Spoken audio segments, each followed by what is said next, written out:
City Council adjourned meeting to order for Monday, June 19th, 2006. Please stand for the Pledge of Allegiance.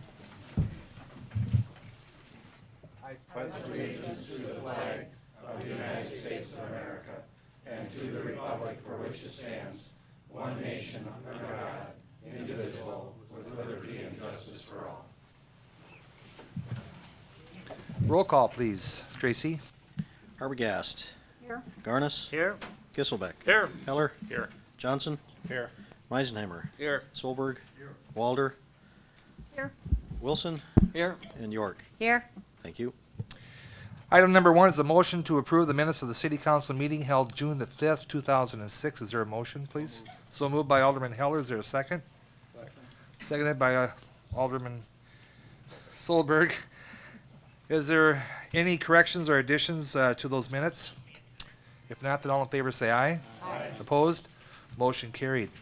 Item number 2 is ordinance number 06-11, requiring assurance from developer for completion of minimum improvements. And Herb? Thank you, Mayor. Would you open the public hearing, please? We'll open the public hearing for ordinance number 06-11.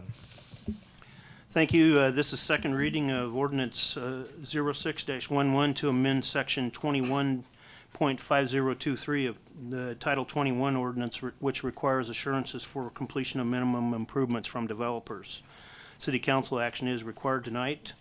The purpose of this revision is to remove the reference to a time frame for the review of letters of assurance, to require submission of the letter of assurance with the plat prior to City Council approval of the plat, and to require recording of said letters of assurance with the plat at the Register of Deeds.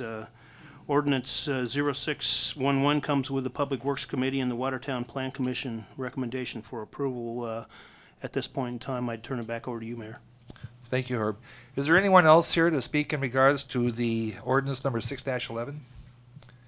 If not, then we'll close the public hearing and go to council action. Is there a motion then? Excuse me, Yes. I just one right off the. Please come forward, identify yourself. John Agee, what was the first thing you said? I didn't see the written publication on the first reading. So what was you said something about removing the time restraints on 21.5023? That's affirmative. What the time? What was it before, and and going to nothing, or what? It was 3 years, which would require the developer to have improvements installed within 3 years, which typically happens. But if it doesn't, then the old ordinance or our current ordinance required an extension of that time frame to come back before the City Council. What we're suggesting here is that we remove that reference to 3 years of requiring the improvement to be installed, and also the requirement to have to come back to the City Council to request that extension of time. Extension of time. Yes. I mean, typically, we would expect the developer to install them at a fairly soon time. However, you run into some unique situations where the improvement might not be required because the development's not going to get to that point in for 11, 12, maybe 20 years. And so if we're not carefully tracking, we lose sight of that time. And the way the current ordinance reads, I'm not convinced, on what the city's position would be. So that was the reason for requesting that we eliminate that reference to time, so that the city has the capability to hold the developer responsible for the minimum improvements regardless of how much time transpires. So let me get it straight then. If the city limits shows up at the border of an addition that's out there, and it's 25 years from now, then the city has the privilege and the right to say, make these improvements. You do it, and you spend that amount of money, no matter what it takes, to get it done. That's the point of discrepancy here in my mind, that says, then we get a chance to tell you, and you got to do it, but the day the development was started, the price ranges on improvements were something completely different. 20, 15, 12, 25 years from now, they're going to be doubled, tripled, but go ahead and do them because we're telling you to. Is that what I'm getting? That's always been the intent of the ordinance. It was just, in my mind, the language wasn't necessarily clear to make that come forward. But the one statement in there was the 3-year statement, of which you of what you just said, normally, we were there in 3 years and telling you to make those improvements. 3 years is a lot easier to understand with the pricing and the costs than it is 23 years. John, basically, if you agree as a developer to put in curb and gutter and roads as part of your development, you don't get it done in 3 years, we're gonna say, you've agreed to do that, so we're gonna put it with the plat, that you've agreed to do it, so that if you turn around and sell it, that the person buying knows that that still carries with it that responsibility. And, you know, you can always come back in and say you've changed your mind, you're changing your plat later on, but in essence, it's a housekeeping thing because we're always gonna carry that forward, but sometimes it gets lost in the translation and the shuffle, so we're just gonna make it, you agree to do it, we're gonna hold you to it. Then it sticks with the plat, and then the next landowner is gonna get stuck with it. If he's gonna proceed with it, that's correct. So then the best part is, it's then recorded on the plat that this guy is told to do it when time is there. But the other part of the story is it's probably not recorded in certain areas of Watertown where there are no curbs, no gutters. Obviously, it's not written down, so you can't make some other people do it. Is that correct? We're not going back in time, we're going forward with new I understand. developments. I understand.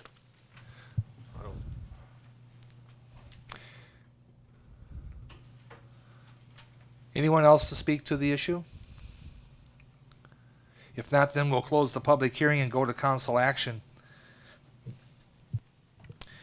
In regards to ordinance number 6-11, is there a motion to either approve or disapprove of the motion? Move the approval. Motion by Alderman Heller for the approval. Is there a second? I'll second it. Seconded by Alderwoman York. Any further discussion? I do have a question. Virtually, there isn't any change here. We're not really changing anything. I mean, do you understand that, John, that we're not, this isn't really a change of anything. This is just trying to make it more understandable, I guess. The rule hasn't changed at all.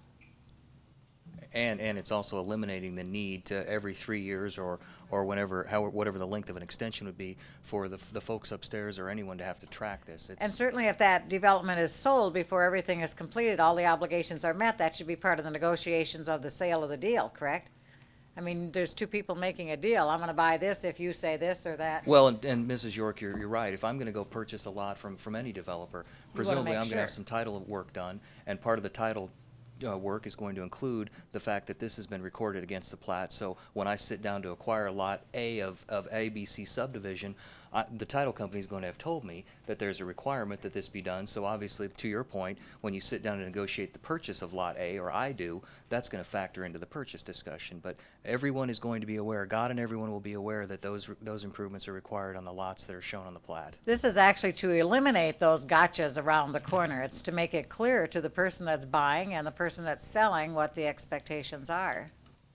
Right, I understand what you're up to, and that's fine. The other part of the story is, then that particular piece of property has more restrictions on it, and it's less desirable to the next buyer. But John, it's gonna follow the property. I mean, every 3 Understand. years. Understand. And then at the end of 3 years, us physically had to go back down there and refile for the extension. Right. And so this just makes it easier for us and everybody else so that it follows through with the property. Right. There's nothing different that's going on here. We've always had the ability to extend it 3, 4, 6, 10, 20 years. Right. It's just the But that was also a mutual agreement between the owner and the city at that time, correct? Right. Well, Took no, two parties. No, if the developer hadn't made the improvements that they originally assured the city they would, then they would have to move for the extension within 3 years. Then it might be up to the city council to grant or deny that extension. The obligation has always been, under the ordinance, the developer files a letter of assurance that says, I pinky promise I'll make these improvements in 3 years. If they don't, then the city was under the obligation to, of course, visit with the owner and say, or the developer and say, these aren't done. Do you want an extension, or are you going to do them? So to your question, Right. it's not like a mutual agreement. At the time of plat approval, the developer is assuring they're going to do it within 3 years under the current ordinance. So in the event they weren't done, the onus was on the developer to come and approach the city and say, I need more time. Regrettably, in some cases, that hasn't been done. All right, thank you for the clarification. Thank you, John. Any other discussion from the council? If not, then all in favor say aye. Aye. Opposed? Motion carried. Item number 3 is the ordinance number 6-12, regulating uses and activities within the AP Aquifer Protection Overlay District. Herb? Again, Mayor, would you open the public hearing, please? Excuse me, I'll open the public hearing for ordinance number 6-12. Herb? Thank you. This is second reading of ordinance 06-12, again regulating uses and activities within the aquifer protection zone. Therefore, council action is required. This revision is required because review of the current aquifer protection ordinance indicates that the city is not protected from the installation of septic tanks within the city's platting jurisdiction outside city limits. The drafted ordinance revision is included in your agenda packet, and the language is only applicable when land, again, is in the city's platting jurisdiction and is being platted, and this addresses both existing lots of record and newly platted lots in the ag residential zone, the Lake Park zone, the commercial and industrial zones within Cottington County. Again, plats that would come to the city for approval. Again, they'd start in the county and then be directed over here as part of our jurisdictional process. A clarification on what lots of record are. In the ag residential zone, a lot of record is any lot platted or legally described prior to 1976. In the Lake Park District, that's any lot platted or legally described prior to 1974. And in the commercial and industrial zone, that's any lot platted or legally described prior to 1997. The revised language states that for already platted lots of record and newly platted lots of records for residential use that are over 35 acres, that would be one development site on 35 acres, one septic tank will be allowed whether it's over the shallow aquifer or not, and would be treated as a permitted use. All other situations will be treated as a conditional use and will require a hearing with the Board of Adjustment. If over the shallow aquifer in the ag residential zone in a lot of record, that's what I described before, between 5 and 35 acres, a septic tank and drain field or sealed holding tank will be allowed. If less than 5 acres, only a sealed holding tank would be allowed. In the Lake Park District, a lot of record of greater than 2 acres can have a septic tank and drain field. If less than 2 acres, a sealed holding tank will be required. Commercial and industrial properties of greater than 10 acres will be allowed a septic tank and drain field or sealed holding tank. Again, a lot of record. Less than 10 acres would require a sealed holding tank. Landowners will also have to provide annual pumping records at the request of the county or the city. For newly platted lots, and again, I say newly platted lots in the ag residential district, this ordinance revision is intended to restrict the installation of septic tanks on developments of less than 35 acres so that small pockets of septic systems do not continue to occur. Staff's concern is and has been, at some point in time, septic tanks will fail and problems develop. Anything less than 35 acres, including lots in the Lake Park District, will be required to install a sealed holding tank or hook to a central sanitary sewer system. Essentially, the same approach holds true for the newly platted commercial and industrial properties. Greater than 10 acres would be allowed a sealed holding tank. Less than 10 acres would be required to hook to a central sanitary system. Also written into the revision is that if an existing septic tank fails, the property owner will have to go to a sealed holding tank or hook up to a central sanitary system. Finally, written into this ordinance at the request of municipal utilities is the requirement for a conditional use hearing before the Board of Adjustment for gas stations or fuel holding facilities in the aquifer protection zone for the area north of 6th Avenue North and west of the rail right-of-way. Ordinance, at this point in time, I'll turn it back over to you, Mayor. This does come with recommendation of approval from the Public Works Committee, Finance Committee, Municipal Utilities, and Watertown Plan Commission. Okay, thank you, Herb. Is there anyone in the audience that would like to speak to the issue? John, again? Sorry about taking up the time. I just want to make it real clear to myself that, Herb, what you just told me was my particular future subdivision of 2-acre parcels requires a sealed tank. Is that right? That's what I said, if it's not a lot of record, If it's not a lot of record. which I would guess that yours is not because it has not been platted. No, the master plan has been out. Just to clarify some of this with the city, with the council, I'm sorry. We had a meeting here in March with Public Works, the engineering staff, and that was in March. and I said to the head engineer, I said, when can we get back together to finish out the letter of assurance that is required by me for you? And the answer was, let me find a date on my calendar when we can all get together. That was March.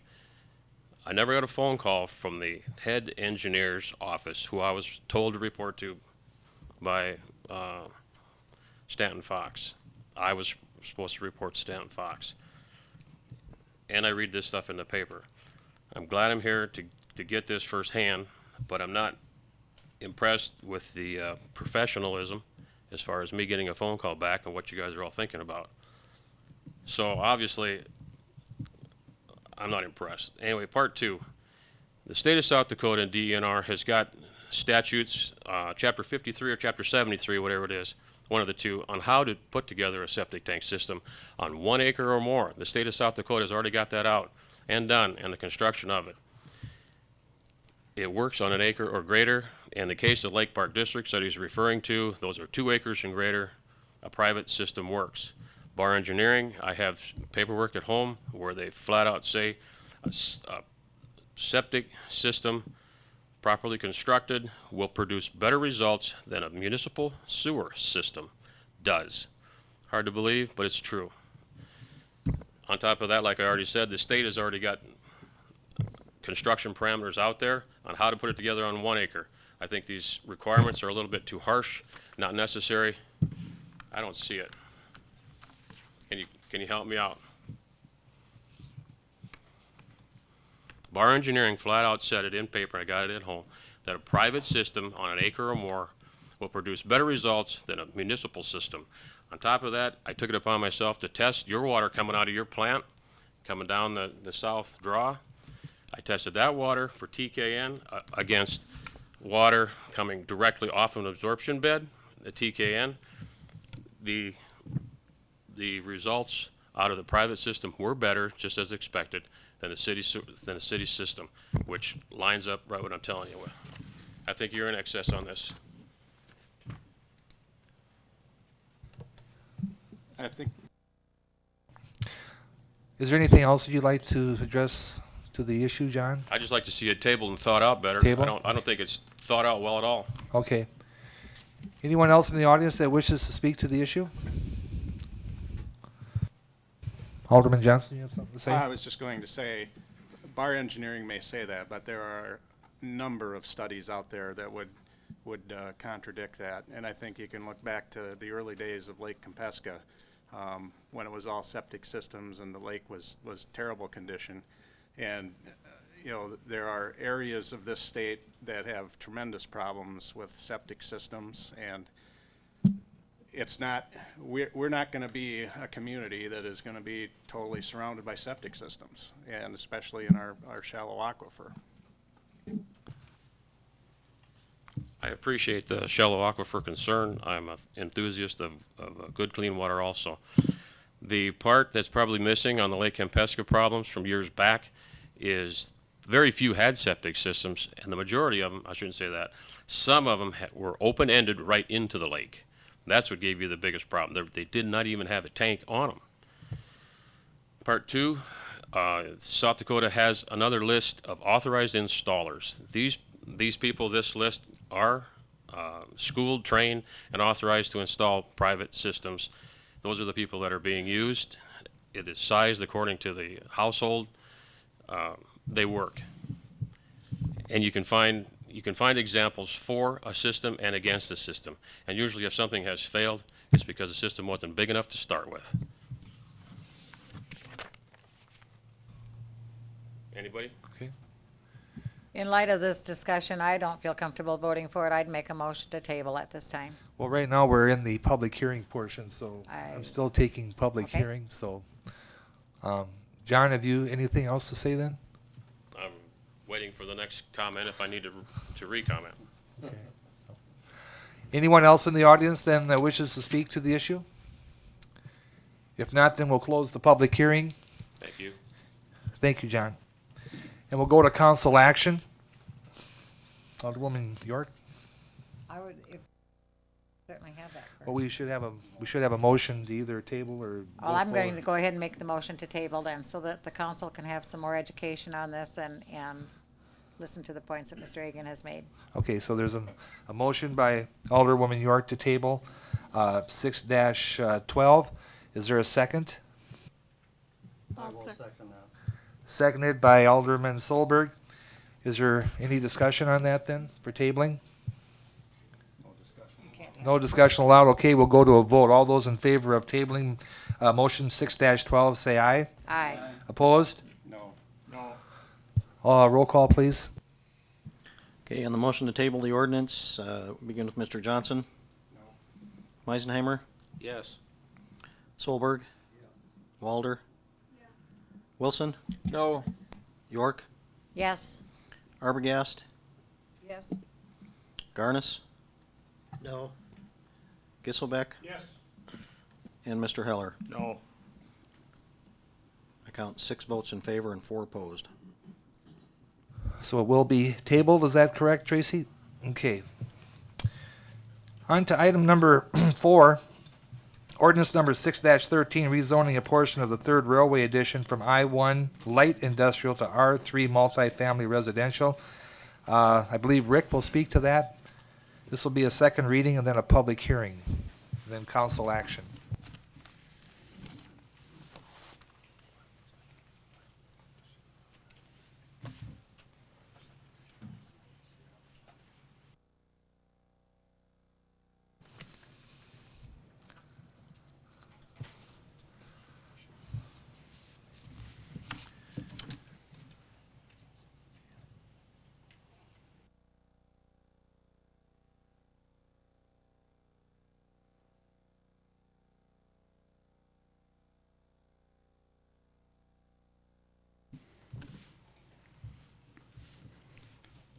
This is the second reading of ordinance 06-13 to rezone a portion of third railway addition from I-1 light industrial to R3 multifamily residential. That constitutes our second reading of the ordinance. Mayor, if you would open the public hearing, please. Okay, I'll open the public hearing on ordinance number 6-13. Thank you. I've provided with your agenda packet the same aerial image showing the location of the property that's been requested for rezoning. The petitioner and applicant in this matter is Jack T. Davis and Amy Davis, husband and wife. They submitted a petition to change zoning dated April 28th, 2006. The legal description is the east half of Lot 1, and the east half of the north 10 feet of Lot 2, Block 78, 3rd Railway Addition, addressed at 218 2nd Avenue Northwest. I've indicated here northeast, as did the petition.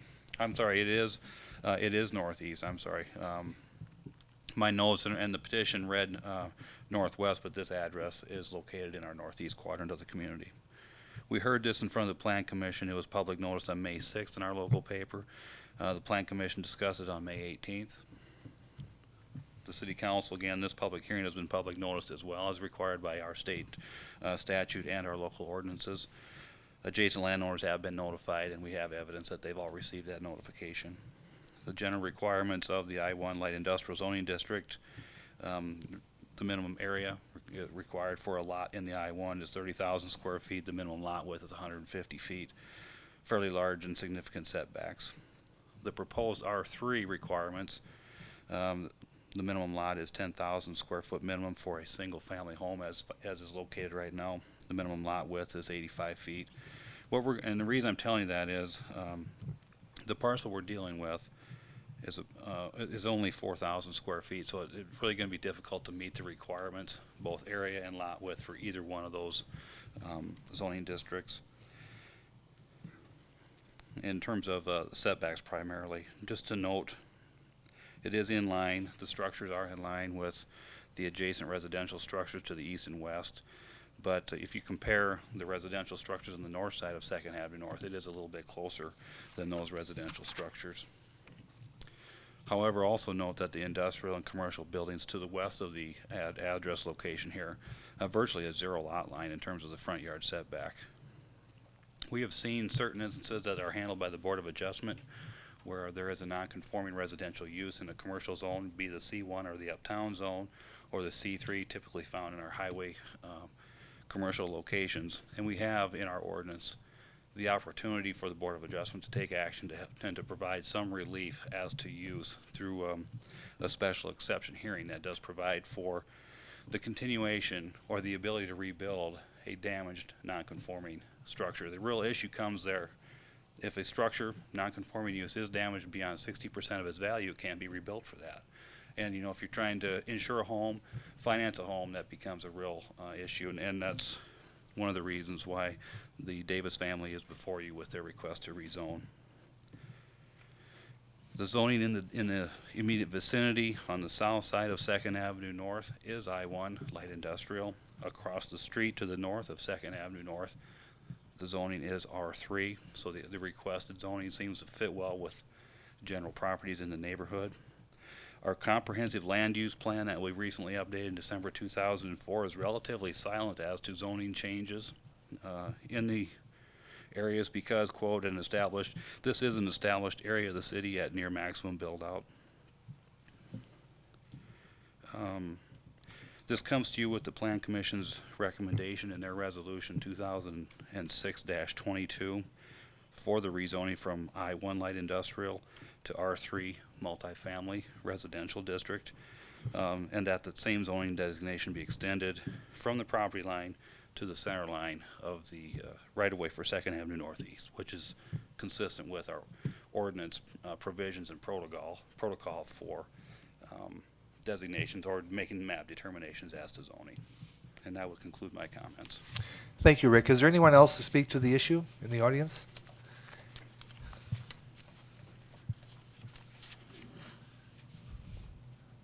Yes, sir. Come and identify yourself. My name is Jack Davis. I'm the landowner. And the reason that we are petitioning for rezoning is we have a buyer whose mortgage has been put on hold because of the zoning of the property and the rebuilding situation with the light industrial. And so his mortgage company will not move forward with the mortgage until the residence is zoned as residential.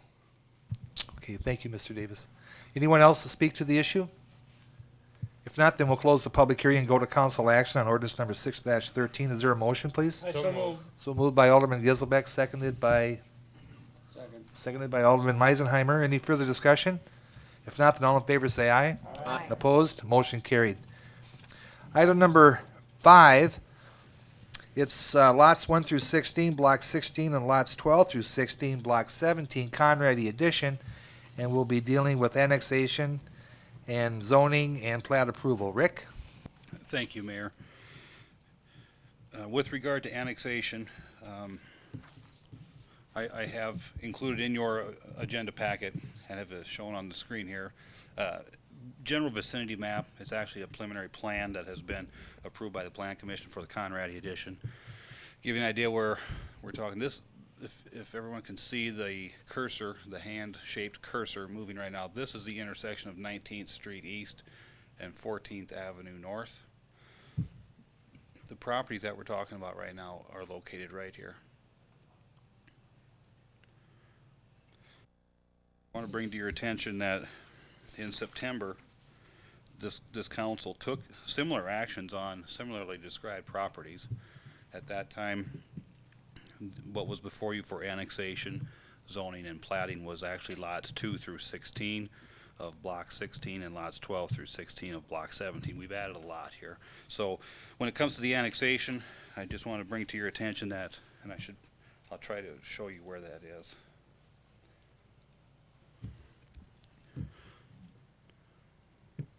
This lot 1 right here is lot 1 of block 16.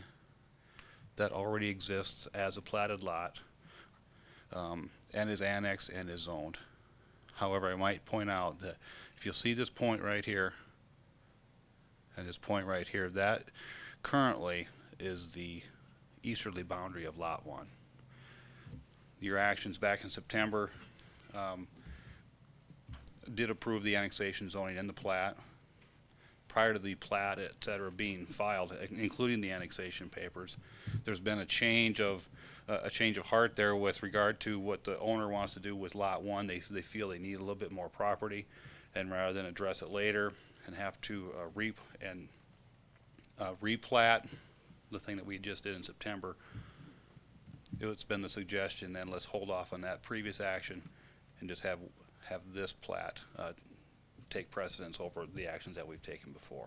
So in terms of annexations, it's going to be, what will be annexed this evening will be this 20-foot strip of Lot 1, and then lots 2 through 6 of Block 16, lots 12 through 16 of Block 17, Lincoln Avenue North right-of-way, and the unannexed portions of 19th Street that are adjacent to those lots. And with that, I would request your approval of resolution number 06-29. Thank you, Rick. Is there a motion then for the approval of resolution number 06-29? So moved. So moved by Alderwoman York and seconded by Alderman Garnos. Any further discussion? If not, all in favor say aye. Aye. Opposed? Motion carried. Number B is ordinance number 6-14, establishing the zoning designation as R1 Single Family Residential. Rick?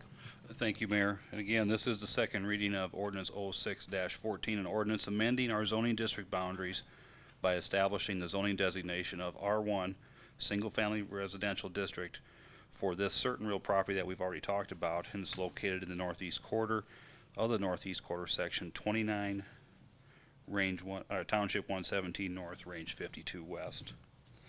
This again, if you would, we probably should take care of some details in a public hearing as well. Okay, Rick. I'll open the public hearing then for ordinance number 6-14. Rick? Thank you. The petitioner in this matter is Roger Conradi, successor trustee of the Mary M. Conradi Revocable Trust. Other interested parties include Ardell Lawson of Austin Engineering as their engineering consultant and surveyor. This petition was also submitted to us and dated April 28th, 2006. And again, we've already talked about the previous actions, and the plat, when we get to that, will be a replat to take care of Lot 1 and expand it a little bit. The annexations, of course, will take care of lots 12 through 16 of Block 17, Lincoln Avenue North, the right-of-way thereof, the east 20 feet as shown on this plat drawing of Lot 1, and all of lots 2 through 6 of Block 16. The request is, and for the petition, zoning is for R1 Single Family Residential, consistent with the current zoning designation in the Conradi addition, and consistent with, I guess, what we would see in our comprehensive land use plan. It certainly seems to fit well. With that, the Plan Commission has recommended in their resolution 2006-24 that the zoning be established as R1 Single Family Residential District, and that same zoning designation be extended to the center line of the 19th Street Northeast right-of-way. And with that, I would ask for the City Council's approval of that same ordinance. Okay, we're in the public hearing. Is there anyone in the audience to speak to this issue? If not, then we'll close the public hearing and go to council action. Is there a motion then for the approval of ordinance number 6-14? So moved. So moved by Alderman Garnos. Is there a second? Second. Second by Alderman Johnson. Any further discussion? If not, then all in favor say aye. Aye. Opposed? Motion carried. Item number C is a plat approval, resolution number 6-30. Rick? The only real thing there to mention here is it is in accordance with the approved preliminary plan. There has been some discussion since that approval. However, with regard to a rural section, a road on 19th Street with road ditches versus an urban section with curb and gutter, this development has really gone far enough to where it's almost too late to turn back from the rural section with ditches. So just so you know that your approval tonight, that's what we're going to end up with up there. And it's virtually impossible at this point to turn back the hands of time and develop that into a curb and gutter section. But they have addressed from our previous time that we've met the necessary drainage easements along, you can see the drainage easements along lot 16 of block 17 and along lot 6 of block 16 that we feel are going to be necessary to adequately convey the drainage and the runoff in that roadway ditch section. Other than that, I think we've got everything we need. We do need, we look forward to just a few other discussions in terms of site grading plans. What is the vision of the engineer? What this should look like so we end up with the correct section in the right-of-way for the conveyance. But other than that, things seem to be in order. Thank you, Rick. Is there a motion then for resolution number 6-30 for approval? So moved by Alderman Solberg. Is there a second? Seconded by Alderwoman Walder. Any further discussion or questions? If not, then all in favor say aye. Opposed? Motion carried. Item number 6 is the plat of Doug's Addition, resolution 6-32. And that'll be Rick again.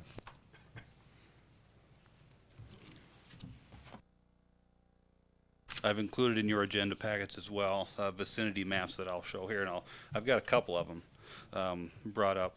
But you can see the blue outline. This is 4th Avenue South.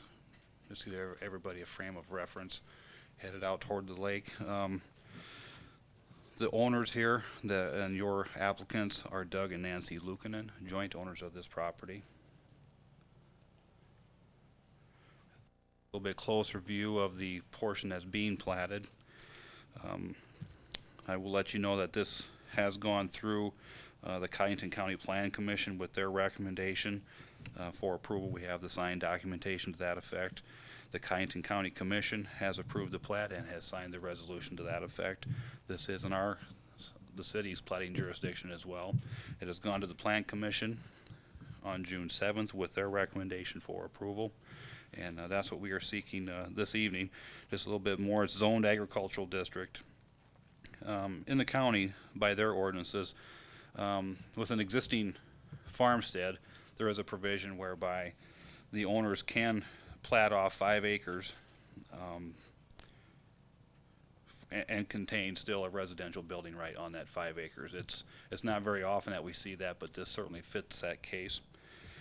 We recommend the approval of this plat with written and recorded conditions of voluntary annexation when any portion of the parcel becomes contiguous with the city limits, and at that time connection to the city's sanitary sewer and abandonment of the septic tank upon annexation. And again, at annexation, compliance with city requirements for sidewalks and trails, participation in a road reconstruction costs. If there's a drainage cost recovery in place for the area at that time, we would like to see that happen at annexation time, and also to comply with any signage and landscaping consistent with city ordinances. Thank you, Rick. Is there council action then for Doug's Addition for resolution 6-32? Is there a motion? So moved. So moved by Alderman Garnos. Is there a second? Second. Seconded by Alderman Giselbeck. Any further discussion? If not, then all in favor say aye. Opposed? Motion carried. Item number 7, first reading of ordinance number 6-16, establishing zoning designation of I-1 light industrial for a portion of mobile outlot number 1. Rick? This is merely a first reading. We'll have second reading July 3rd. I will tell you that your petitioners and applicants are David A. Schultz and Shirley J. Schultz. Other interested parties include Terry Sutton, legal counsel.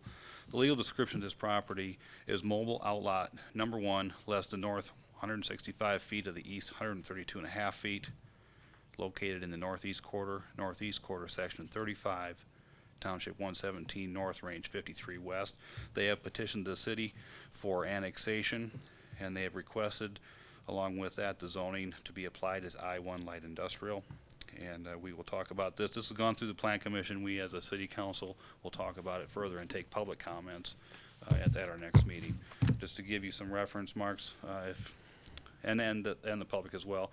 Following the cursor on the map that's shown right now, 4th Avenue Southwest, the intersection there with 21st Street West. Our municipal airport would be just north off of the sheet. And many of us might be acquainted with, I think there's a small oil tank farm, if I could use those terminologies, just to give you a frame of reference as to location. No action necessary this evening. Okay, thank you. Moving on to agenda item number 8 is the ambulance services study report. Mick Gunderson from Health Analytics. Thank you. Thank you.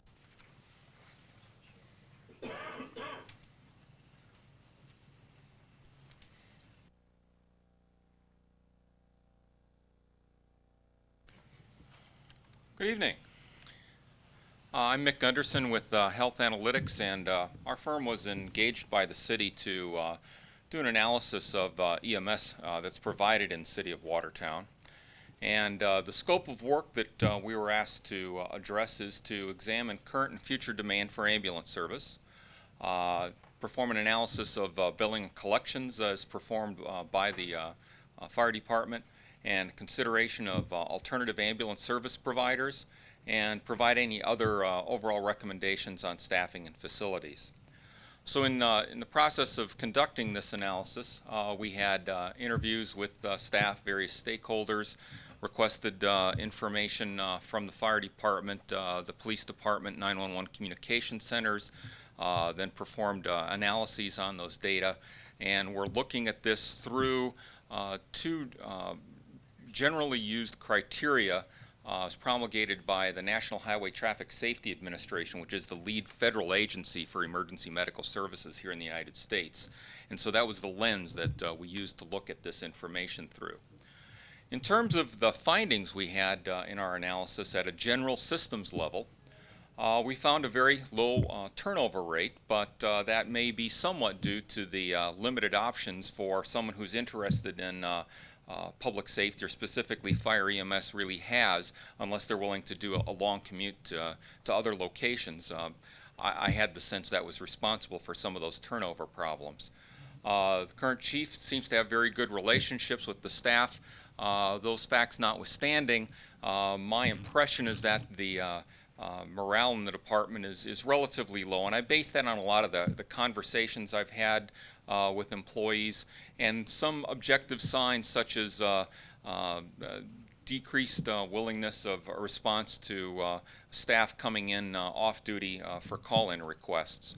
But in those conversations with staff, I also got a strong sense of some cautious optimism, if you will, given that they have a new chief, a new mayor. This project being conducted was fueling some of that optimism.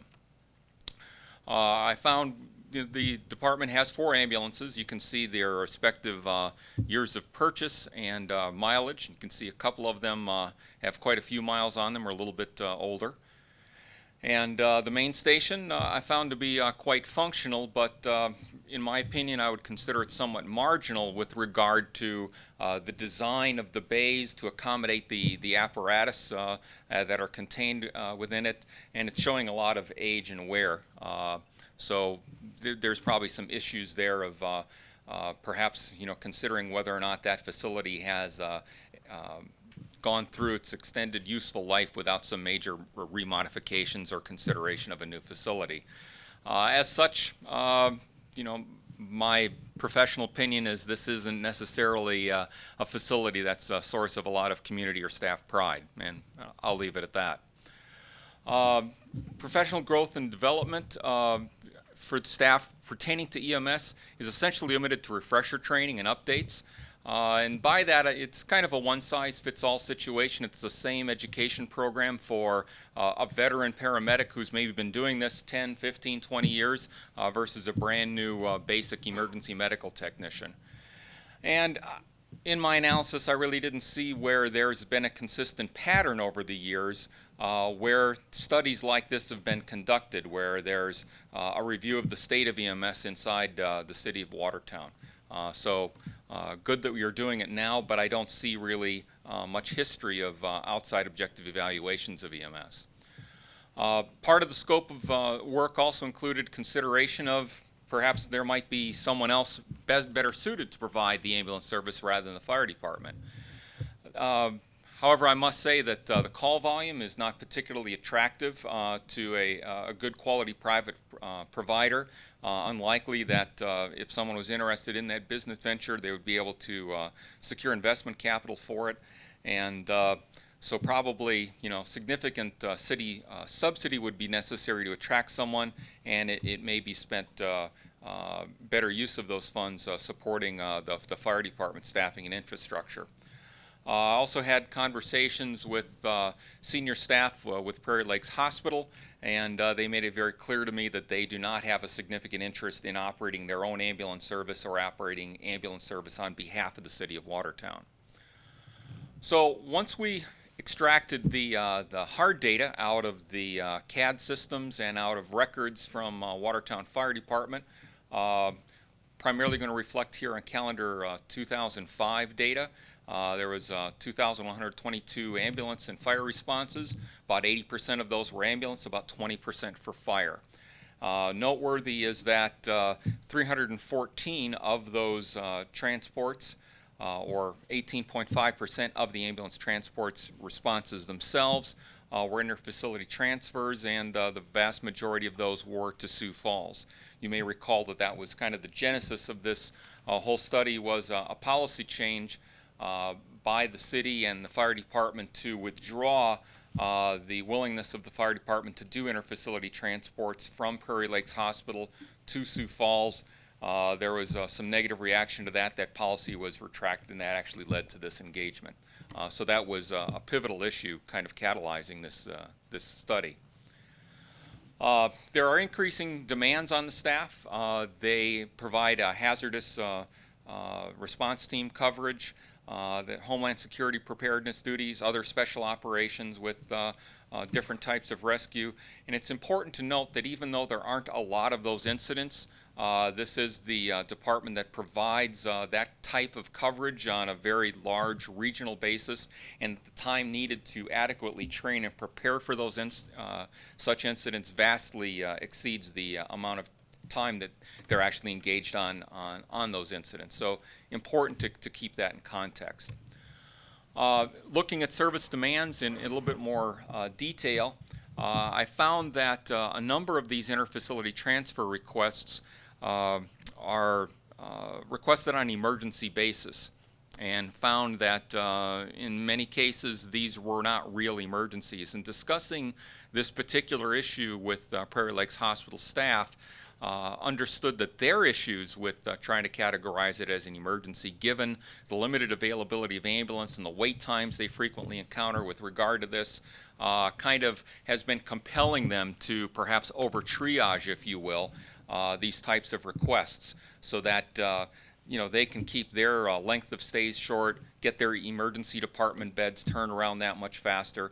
Because I brought up the issue of, well, perhaps what if instead of having the Watertown Fire Department initiate the transfers, perhaps have the receiving facility in Sioux Falls send the unit up to pick up the patient and bring them back, which certainly may be possible in a less urgent situation, but if it is a legitimate emergency, certainly you'd want it to originate from Watertown rather than having to wait for the ambulance. But not every interfacility transfer might necessarily meet those criteria.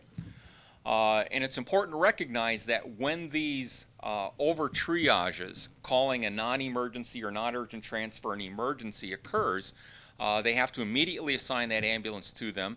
And if it's the only ambulance left in town, that kind of leaves the city without ambulance coverage, which is an issue. And the hospital's reaction to that was as well, let's see if we can get more resources available so that situation doesn't occur. So we'll talk a little bit more about that in my recommendations. We then performed an analysis of their data, looking geographically and timing-wise to discern patterns. We plotted the calls, and here you have kind of a zoomed-out version. You can see that high concentration, as you would expect, around the population center, fairly even distribution surrounding it, zooming in a little bit here. And in this, we find it's very symmetrical. There's a little bit of clustering around the lake, but it is very well centered on the fire station location. The good news is that, the fire station is in the correct location. The bad news is that everyone out in the periphery does have much longer response times to deal with, which is quite normal and anticipated, particularly in a somewhat rural area as you have here. Then we looked at the timing of the calls, and there are definitely discernible patterns when we look at these in most every EMS season or EMS system. Peak demand for calls is between 10 a.m. and 2 p.m., sustains till around 6 in the evening, and then tapers off to the trough during the wee hours of the morning. Again, fairly typical call pattern. Then we looked at staffing, and the current staffing plan is to schedule 9 field personnel on shift each day. However, after we have sick time, vacations, etc., the average real staffing level on a day-to-day basis is around 7. And as calls occur through the course of the day, the average trough or low staffing level typically gets down to about 2 people. However, what's really significant here is that there were 79 days in which there were no staff members available, scheduled staff members, which is 22% of the days in the entire year. And on those days, we're relying upon people to be called in from an off-duty status to come into work. As often as this happens, and you don't have to get down to 0 before we start requesting off-duty personnel to come in, this is happening very, very frequently. And so if we think about this in terms of how well is the city protected for at least getting a properly staffed fire engine out to a call if there was a fire incident, we'd need a minimum of 3 people. And they're out of 365 days in the year, 231 days, there were occasions where we did not have at least 3 scheduled staff people available to staff a fire truck, 63% of the time. So I found that a little bit alarming. And if we look in terms of staffing an ambulance, we need a minimum of 2 people there. There are 126 days when that occurred. It's less frequently because we only need 2 people rather than 3 for staffing of an ambulance. If we look at this a little bit graphically, here we have the entire course of the year, and anytime you see that lavender line, which is that trough staffing level throughout the day, anytime it dips below the red line is when we don't have enough people for the fire truck, and anytime it dips below the blue line is when we don't have enough people for the ambulance. So, one of the other options is, well, can we call upon neighboring communities for mutual aid? And the reality here is that the closest available community with resources is Florence. Most of the people who would staff a piece of apparatus in Florence work in Watertown. So it would probably be 30 minutes at best, and daytime mutual aid, as I showed you, our peak demand is during the daytime, would be when it would be hardest to get mutual aid. So further compounds the problem, makes reliance upon mutual aid a less attractive option. Recalling off-duty personnel, as I mentioned earlier, was what we really have to make up for. And staff is telling me that there's issues here where people are, because it's so common, people are increasingly reluctant to come in. People are hesitant sometimes to pick up the phone, et cetera, et cetera. When they do get the word that it's a working fire or a significant emergency incident, not a problem. But when it is the interfacility transfers or the more routine sorts of calls, we still have to obligate apparatus and personnel for those calls, and it's wearing thin on staff. So if we look at this in a historical context, back in 1976, the department had 32 staff members. 885 fire calls were on record. There wasn't record specifically estimating ambulance, so I extrapolated the fire to EMS call ratios between 76 and 2004. Got a ratio, and it was able to allow me to extrapolate a number of 670. So somewhere in that neighborhood was likely. And so if we look at that as a ratio of calls to staff, for every staff member we had about 28 calls. In 2004, we had fewer staff people, more calls, and a staff ratio now of 71.4. See, before it was 27.7, now it's up to 71. Go to 2005, even more calls, and that ratio gets even larger, which on the positive side speaks to the fire department getting more efficient and working real hard. But again, I think there's some limits to that that we need to be sensitive to, and that is being reflected in those percentage of days when I showed you that the community doesn't have sufficient scheduled staff coverage for a piece of fire apparatus or an ambulance. So summarizing that, we decreased staff by 9%, increased the calls by 240%, and increased that calls to staff ratio by 273%. So I think those are some numbers to keep in mind.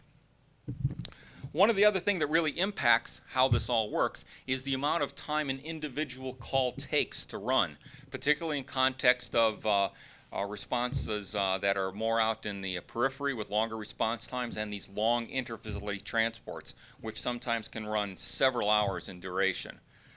So most of the incidents are completed within an hour. Most of them, about half of them, generally less than 50 minutes. 80% an hour, 42 minutes, 90%, 4 hours, 50 minutes. And, you know, kind of graphs out there, and you'll see a copy of these in more detail in your report, but you can just see how that kind of stacks out. If we looked in terms of response time compliance to a goal, 85% of the time we have a unit on scene within 6 minutes. Within 8 minutes, they're there with 90% reliability, and within 12 minutes, 95% reliability. And that graph just kind of shows how that plots out all the way out to whichever time interval you may be interested in. In terms of growth, we see a pretty smooth, steady increase in population growth of a few percentage points per year within the city. And generally speaking, EMS call volume is directly proportional to population. Other demographic factors do not have a statistically significant impact in terms of age, sex, socioeconomic status, etc. It pretty well plays out. It's directly proportional to population. So looking at that, we are projecting call increase from the current 4 to 5 to 5 or 6 by 2010, and upping that by another increment by 2015 based on those growth projections. The next phase of our analysis went and looked at finance and billing. In 2005, important statistic here that kind of reflects back on that overtime issue I mentioned before with calling in people off duty. 16,000 was budgeted, 58,000 was spent, an overage of 350%. And of course, it's much more expensive to bring somebody in off duty and pay them overtime than it is on a straight salary. One of the things we found that was very positive, and kudos to the city and finance department, but this is we did find cost allocations in the budget between fire and EMS activities, which is excellent. We did find something that was interesting, that the city charges outside townships approximately $20,000 for fire protection services, and in spite of the increased costs that the city has, those fees have not increased for the past 20 years or so. Looking into the billing process, they use a good commercial billing software package, and based on these 2005 financials, these analyses I'm going to give you would seem to be just as applicable to prior as well as future considerations. So for 2005, your gross billing was a little bit over $1 million. With insurance adjustments, which is what allowable charges are from the different insurance companies, because they're not necessarily going to pay your published rates, so to speak. Your collectible dollars was more in the order of about $735,000. And the industry norms for collection on billing charges is around 48 to 55%, and the city is actually doing better than industry averages, close to 58%. And the industry norms for collections on those net dollars are usually around 60 to 78%, and again, you're still beating industry norms at 80.5%. Bad debt, stuff that you're unable to collect, you're at about 0.5%, which equates to a little over $5,000 annually, and you're doing much, much better than industry standards there, where bad debt is typically around 10 to 20%. In terms of how quickly you get the money from your collection process, industry standard is getting the money about 90 to 110 days after the call or sale in financial terminology takes place, and you're averaging 75. And I think part of this is that your billing process works very well, and you're able to get the bill generated the day after the call actually occurs. So again, very good news there. Some details on demographics. I'm not going to get into this a lot here, but your demographics are such that there's nothing to suggest to me that there's issues in your demographics that would explain why your collection rates are better than industry average. I think the reason is your process just works real well. So then we turn to looking at the clinical care provided in the system and the specific systems associated with that. And looking at how the department reviews the quality of care. On the positive side, each pre-hospital care report, the medical record generated by the EMS crew, is reviewed by an officer, but it wasn't a systematic review in that we're evaluating the percentage of success on different procedures and trying to improve those over time. It's more of an anecdotal inspection of, does that officer see anything that seems to be out of line, unusual, et cetera. So it's a more subjective process. So that kind of limits the utility of the information to more of an anecdotal level of analysis, unfortunately.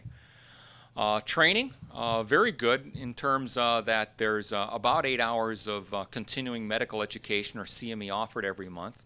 One of the things that has been very helpful to the department is they've purchased a pre-developed curriculum that includes the whole curriculum outline, the PowerPoint slides, etc., which gives them a professionally produced curriculum with the slides. All works very well. And the goal of the medical director is to review the entire scope of EMS care during one of their 2-year recertification cycles, which is a very sound plan. Then moved my sights over to the 911 Communications Center and that part of clinical care that I think a lot of people don't really appreciate, and it is that verbal interaction between the 911 caller and the emergency medical dispatcher in the 911 Communications Center. And this is where we would determine what the severity of the call is and provide pre-arrival instructions, such as how to stop bleeding, how to do CPR, how to deliver the baby, do all of those things while waiting for the EMS crew to arrive. In that regard, it's important to note that that's all handled by the police department, not by the fire department. Because most calls coming into 911, typically in community, I didn't look at this specifically in Watertown, but generally 70 to 80% of all 911 calls are directed to the police department, not to fire or EMS, which is why that usually is in the police department. However, that is reflected in the choice of the computer-aided dispatch system, the Genesis CAD, which doesn't really report very well or have a lot of functionality that supports fire and EMS operations very well. Very positive is that they do have formal protocols in place for how to handle EMS and fire incidents. They do quality assurance of those calls, and they have a specific training program that goes with that software. They don't require the dispatchers get certified to use that emergency medical dispatch training. It's desired but not mandated. And one of the things I found that I'll talk a little bit more about in recommendations is that any call that comes into 911 requesting an ambulance is generally sent in an emergency status, which has some consequences I'll speak to a little bit later. In terms of the medical direction, you do have a physician medical director.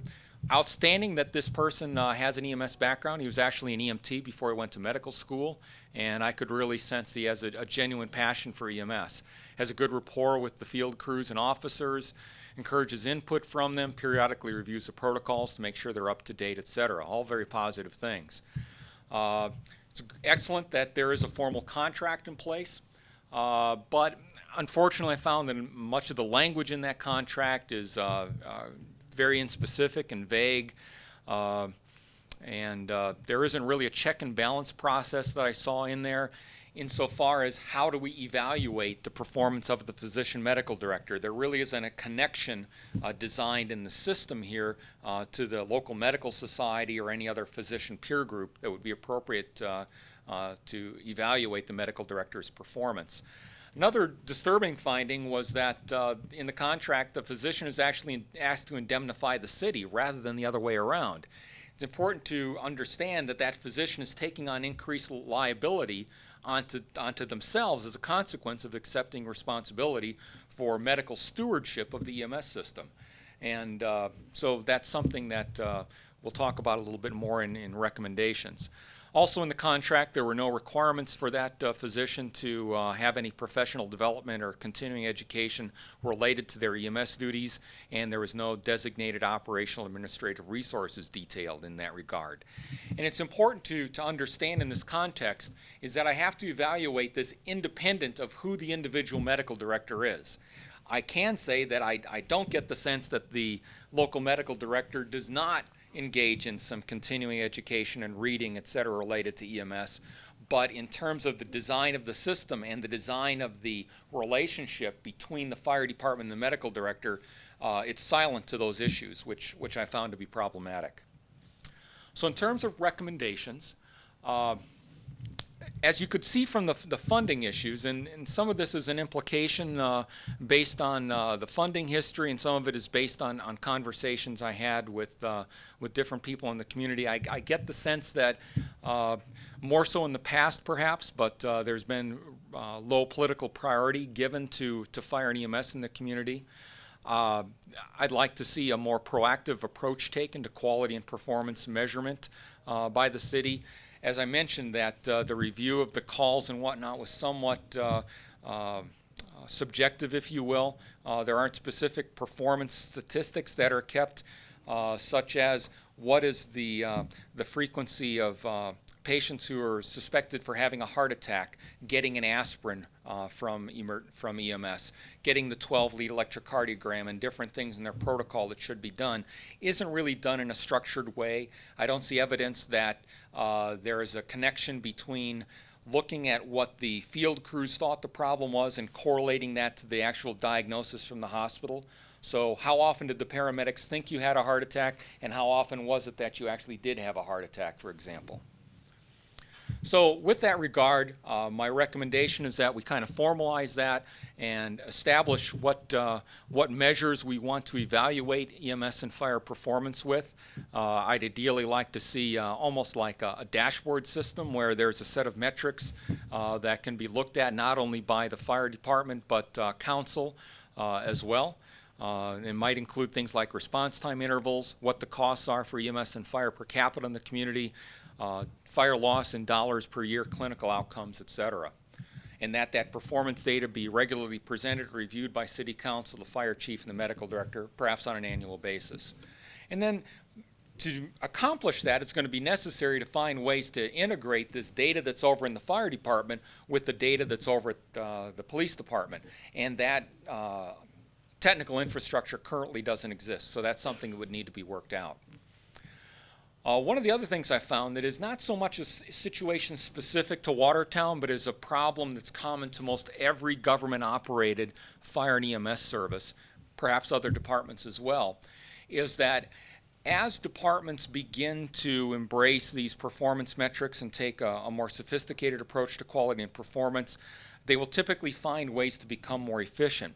And an issue I encounter oftentimes with EMS directors and fire chiefs is there's somewhat of a barrier there. Imagine a scenario in which the fire department says, well, we found a way to reduce our costs by X number of dollars a year through this improvement in the way we operate our processes.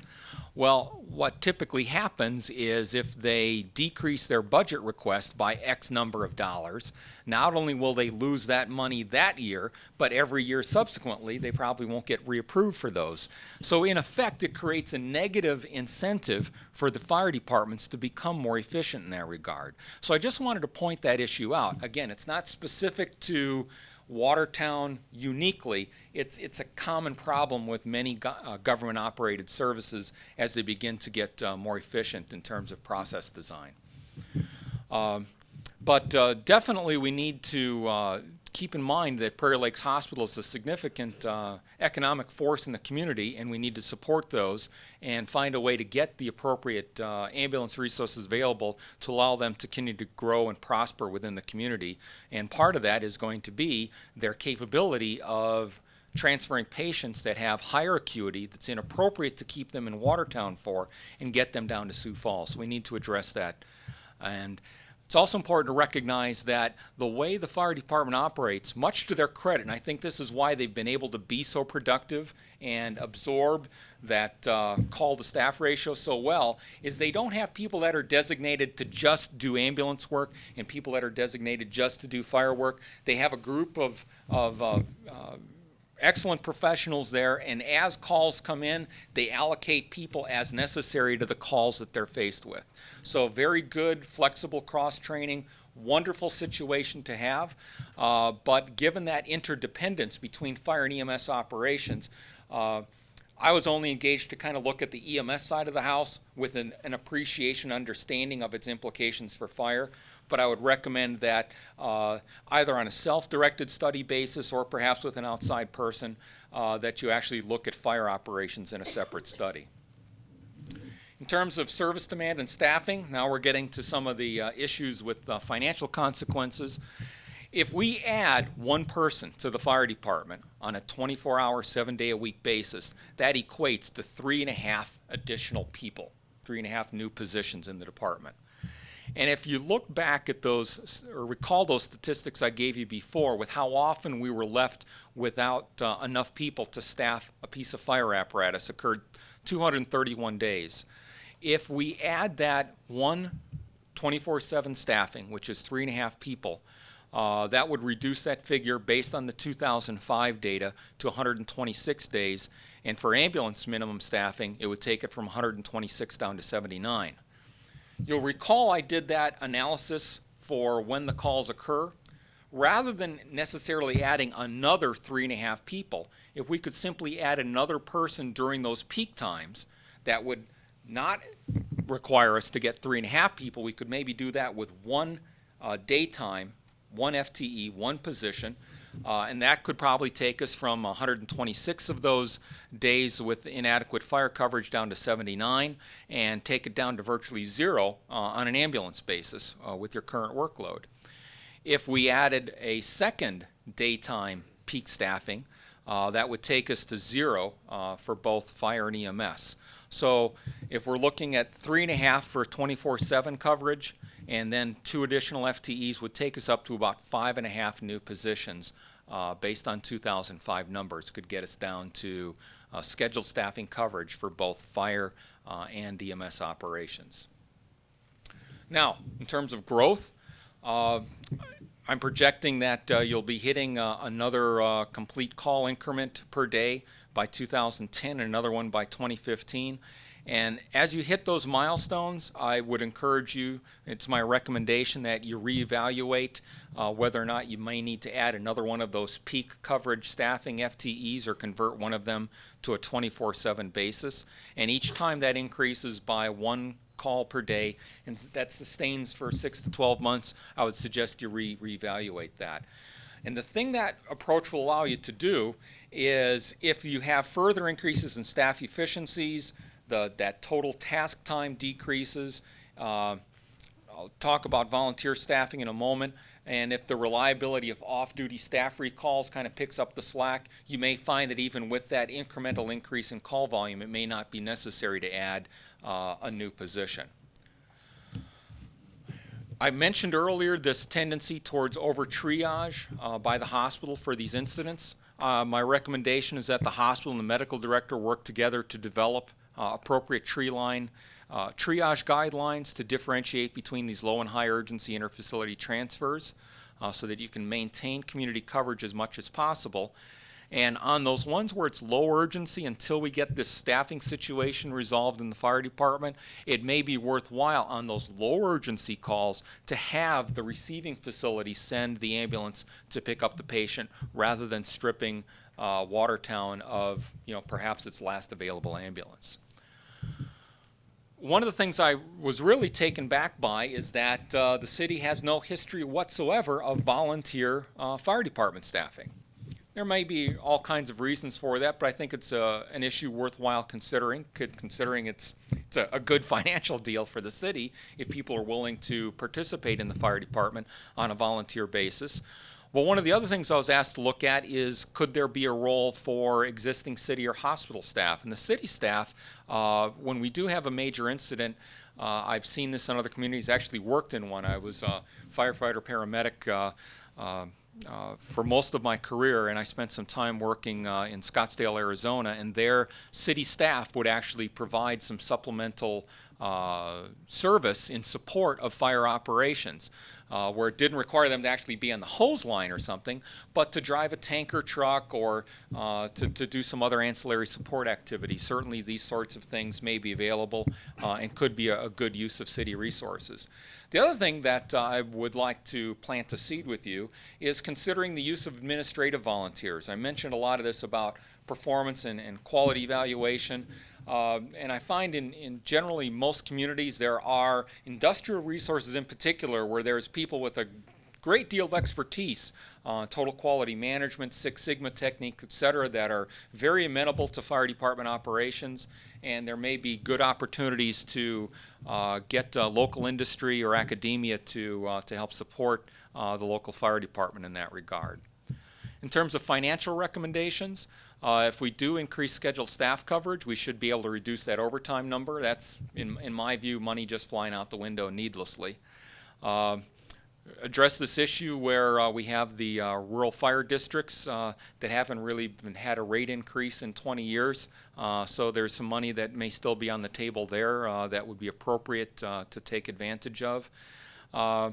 And also, you saw there was a pretty aging fleet, over 200,000 miles on one of the ambulances, another one getting close to it, 186,000.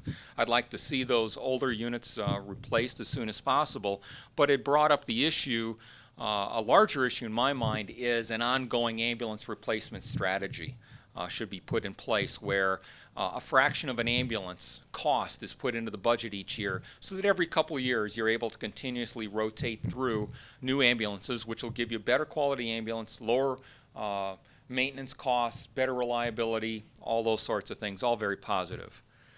The other thing that our billing analysis revealed is that you're charging below Medicare of allowable rates. So you're losing about 17 cents a mile on each call. If you raised your mileage rate just $1 per mile, you'd have an upside of over $30,000 a year from that one small change alone. In terms of clinical management, if you do ever get a new CAD, I'd like to see you get one that has better fire and EMS call support. Figure out a way to make those data sets between the fire department and police department merge together so you can evaluate your performance better. A more diverse CME program, as I mentioned earlier, a better process for monitoring process performance and outcomes, and kind of an overarching thing is if you pick up a copy of the guidelines for accreditation of ambulance services, you don't necessarily need to go to the expense of actually getting accredited, but if you could use that as an instrument, as a goal-setting tool, internally by the city and work towards meeting the criteria outlined in those accreditation criteria would be very helpful. I'd also like to see the dispatchers in the 911 Communication Center actually get certified because not having the certification I think makes their quality and reliability of emergency medical dispatching less reliable, and I kind of got the sense of that talking with the staff there, so I would really like to see them get certified in emergency medical dispatch. And as I mentioned, for looking at the criteria for accreditation of ambulance services, have the communication center work in a similar fashion to meet the criteria outlined by the National Academy of Emergency Dispatch to improve their operations. One very significant issue here that it's important to point out is sending all the ambulances on a hot or red lights and sirens response has a significant safety and liability issue to the community. Someone has a sprained ankle and we're sending an emergency response, ambulance going lights and sirens down the road. Imagine they're in an accident. It's almost like friendly fire in wartime. There's just no need for that to happen. So it's an unreasonable risk, an unnecessary risk. I didn't see evidence of this happening yet in the community, but I would certainly like to see the city take a more proactive approach and fix this problem before you have a 7 or 8 figure lawsuit looking at you for an unnecessary death or disability as a result of someone going to a sprained ankle and running hot down the road with a fire truck or an ambulance. I'd also like to see more of the continuing education rather than that 2-year cycle, rotely following that curriculum. I'd like to see a little bit more of a feedback loop between what they identify in the quality evaluation of care, identifying issues, and then using that as the basis for the topics for the continuing education, kind of blend that into the mix. One of the other observations is that EMS really hasn't been involved in other aspects of care that EMS has a very unique entree into, given its penetration into all areas of the community through its responses with regard to public education, screening, prevention, and immunizations. Clean up the medical director's contract. I'll dispose of the details there. But the financial impact of what I've described in terms of these primary recommendations is if we went ahead and put in staffing 24/7, which, as I mentioned, was about 3.5 positions.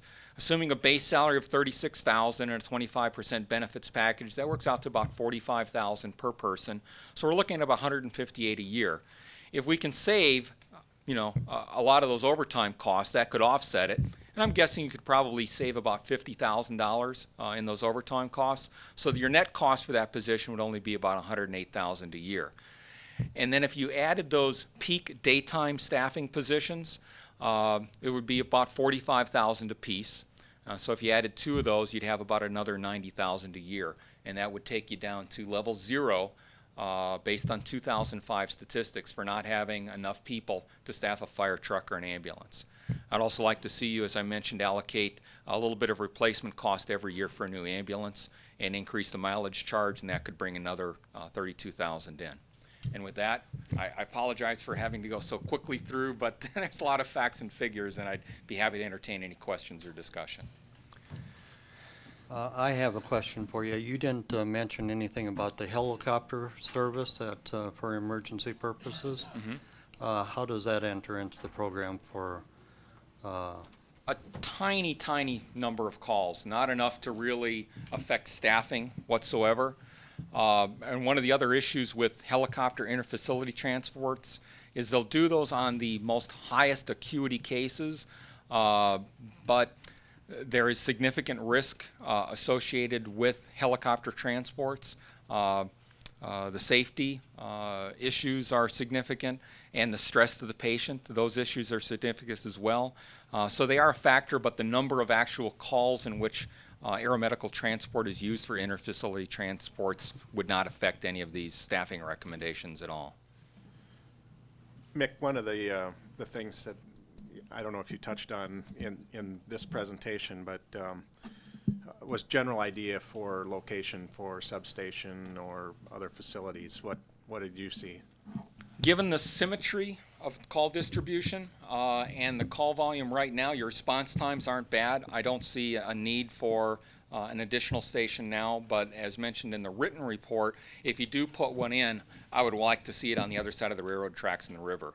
Particularly the railroad presents a problem in that it seems, there's kind of a Murphy's Law thing going on sometimes when, you want to respond to the other side of the tracks. That's when the train is going through and you have absolutely no control or predictability for when that event would happen. So if at some point in the future, as you continue to monitor, as I recommended, with your state of EMS evaluation every couple of years or so, and as that response times get longer in spite of increased staffing, that's when you really start thinking about getting another station location. How does our response time for a community this size compare? You're doing okay. You're doing okay. The main issue you're dealing with right now is just having the staff available, once the call comes in. That's the real weak link in the chain right now, is it's a staffing issue. And depending on off-duty personnel to come in as often as you're requesting them to right now is not a sustainable process, even with an extremely well-motivated workforce. And I don't mean to characterize the morale of the department so bad that people aren't, willing to do the right thing. That's not the case. It's just really, really wearing on the crews. And having been a firefighter paramedic for my entire career and riding backwards on a truck for a number of years, I'm very sensitive to those issues, and I picked up that issue very strongly with the firefighters I spoke with. Any other questions for Mick?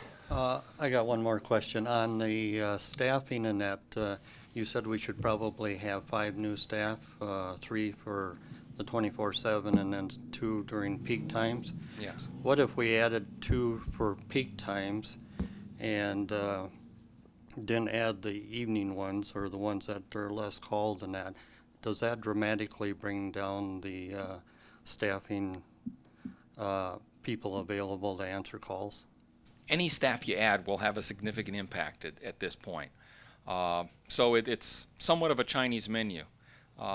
For each one you add, you're going to have fewer and fewer days in which you have that occasion where you fall below 3 or below 2 for ambulance and fire staffing.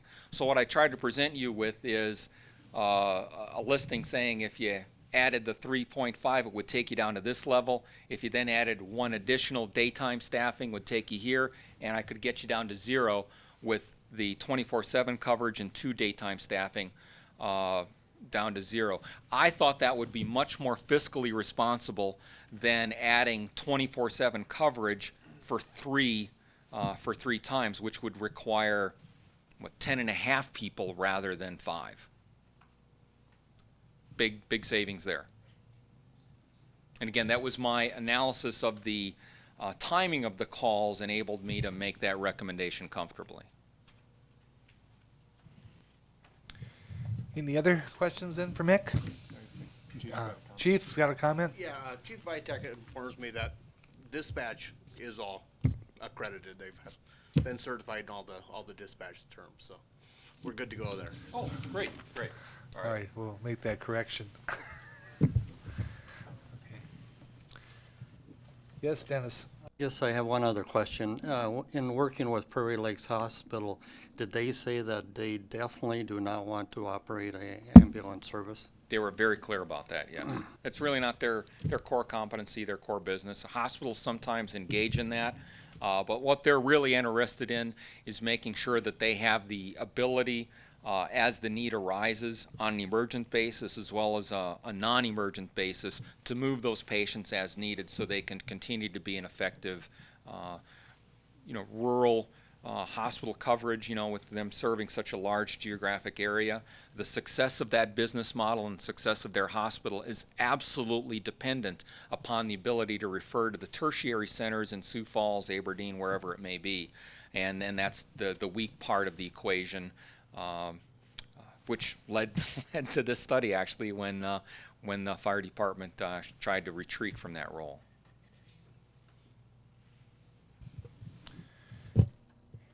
Anyone else?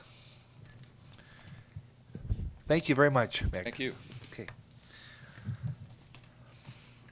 On to item number 9, consideration of acceptance of a warranty deed for Lot 5, Block 14, North Ridge, 23rd Edition, the detention pond.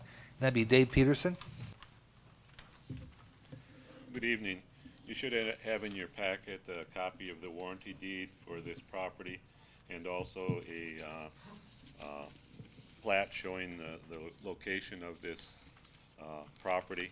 This is a lot in the very northeast corner of the Northridge development and serves as a detention pond for the northeast corner of that development.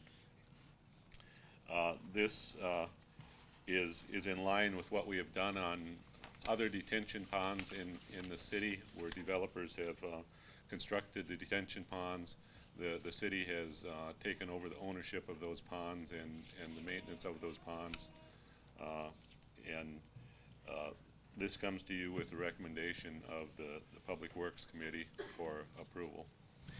Is there a motion then for the acceptance of the warranty deed? I'll make that motion. Motion by Alderman Arbogast. Is there a second? Second. Seconded by Alderman Johnson. Any further discussion? If not, then all in favor say aye. Aye. Opposed? Motion carried. Thank you, Dave. Next is consideration of business license applications for following people. Robert Brown, a gas fitter, for $25. J Electric, electrical contractor, for $200. Could we have a motion then for those license applications? Moved by Giselbeck, seconded by Mrs. Walder. All in favor say aye. Aye. Opposed? Motion carried. If you refer to the open, we have 2 items on the open this evening. Number 1 is a request by the Chamber of Commerce to conduct a bingo game in connection with the Compesca Wing Fling event. And Megan Olson, you'll speak to that? Good evening. I'm just here to visit. Can you hear me? Visit and ask for permission from the City Council to operate a bingo tent at Compesca Wing Fling to be held July 28th and 29th at City Park. Of course, we'll run this in accordance with the state statute as outlined by state law. Stan, you had no issues as far as for us with the city, none whatsoever? No, Megan and I have visited, and that's why she's before you tonight. Yep. Motion to approve the request. Is there a second? I'll second Seconded by Alderwoman Arbogast. Any further discussion? If not, all in favor say aye. Opposed, motion carried. Thank you, Megan. Thank you. Item number 2 on the open is consideration of bids for construction of the Uptown Streetscape Project Phase 4. Bill Riefenberger.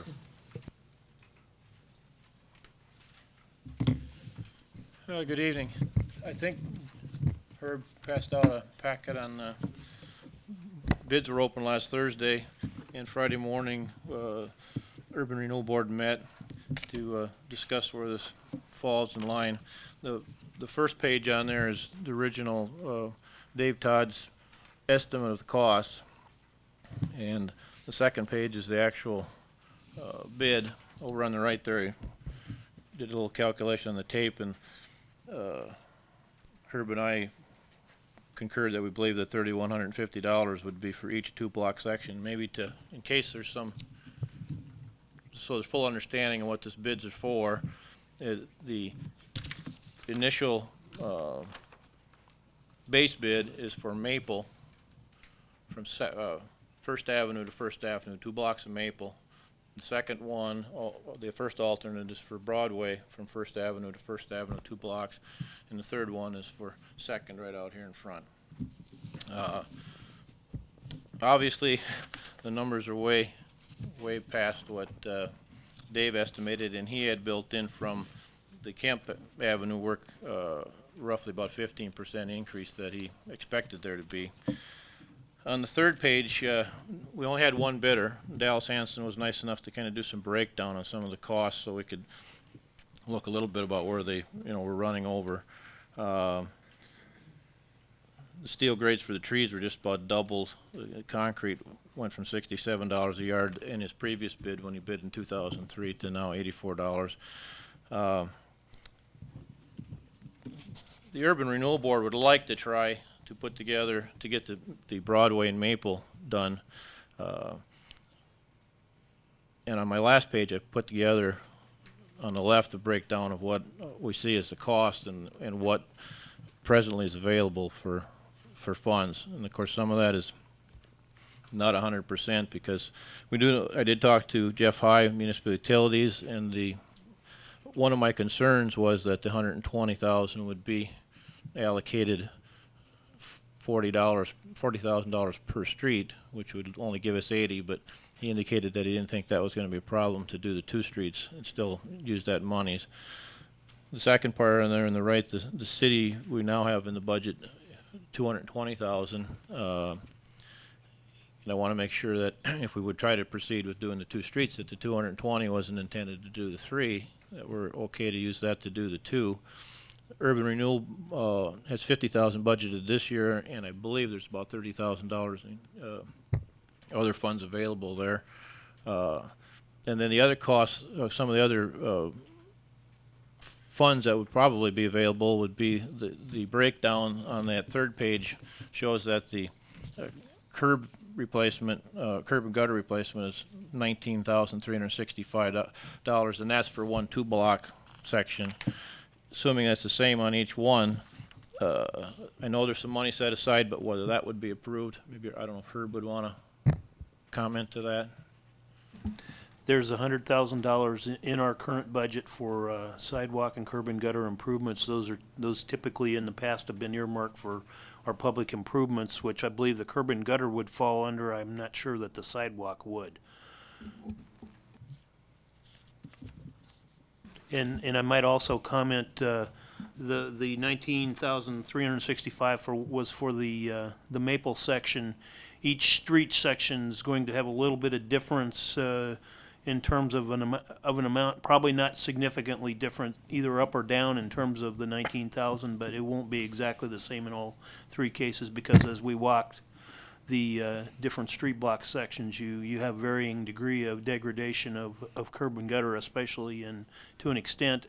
In sidewalk, we'd only be talking from the colored concrete portion out to the curb and gutter. We'd only replace the portion that would be required to replace because it's either attached to curb and gutter or because it'll in essence come apart when you try to replace curb and gutter. So it's not the intent to go completely through every block of this project and replace all the sidewalk in front of the businesses. That's the business owner responsibilities.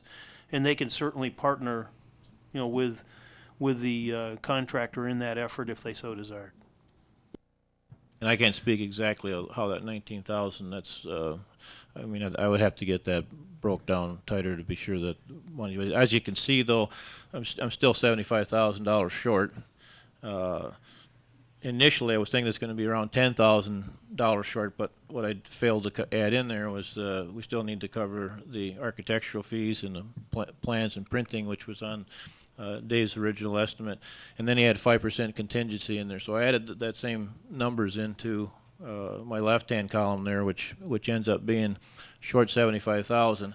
I would proceed to try to tighten up the numbers on both sides of this thing to be sure where we're at and find out if at all possible to get something together to do this. But for me to spend the time on that, a couple of the questions come up is whether the council is going to be okay with using the whole 220 to do the two streets, and ahead of that is where are they going to accept with just one bid anyway? And if we're going to have to redo bids, it's going to be spring, obviously. So I guess I would entertain maybe some discussion to that to get some feel whether, because otherwise my next move is going to be to try to put together the thing to get maybe all 3 streets done and get it rebid to do next year, which would mean obviously coming up with more additional funds, but that would give me some time to do that and work on. There was some discussion, like the grades for the trees were up quite a bit, but they were bid being painted, and if they just bought those raw, maybe we could have them painted in town. There might be some cost, but I don't at this point see getting 75,000 squeezed out of those things. But I just would like to know a little bit first whether it would be much objection to the 220 being used just for those 2 streets. And Bill, also, just a point of clarification first. You keep referring to doing the streets, and I think Herb did too. We're not really doing any streets. I mean, people well, are listening might either think side, okay, either side, the sidewalk, edge of the we're sidewalk. doing aesthetic things. Yes, it'll be the trees and the lights, and in order to install the lights, there's that cut of sidewalk which gets replaced with the colored concrete, or not if it was chosen not to spend the money on colored. I guess I don't foresee that would make much sense to not continue the colored though, since that's already done. I think in order to maintain that concept, I think we should stay with the colored on that. I just wanted to make sure people didn't think we were getting any streets. Okay, yep, sorry. Question, personally and professionally, what would be your wishes? Well, initially, my wishes were to try to get this done, but after I put the contingency money in there, I'm not sure that I got any way of squeezing this thing together. So the alternative to that is I think we would get more bids if we were to let this in January or February for spring, for one thing. From my standpoint in construction, my professional opinion is that we're in a spot now with interest rates getting high enough. I do think that the bids won't get any higher. I mean, that's going to be a concern that bids get higher, but my other concern on the other side of that is, are the monies going to be available that we've got allocated, both with utilities, and Jeff has kind of indicated to me that that's not a problem if we were to go ahead next year, but of course with the city, that we don't lose that money that's been set aside already. So initially, before I worked this over again tonight before I came, I thought it was within 10,000. I really thought I could probably make that work with some grant for trees and maybe talk to Watertown Community Foundation. We might, but I don't know that I'm going to get the 75 worked out. So.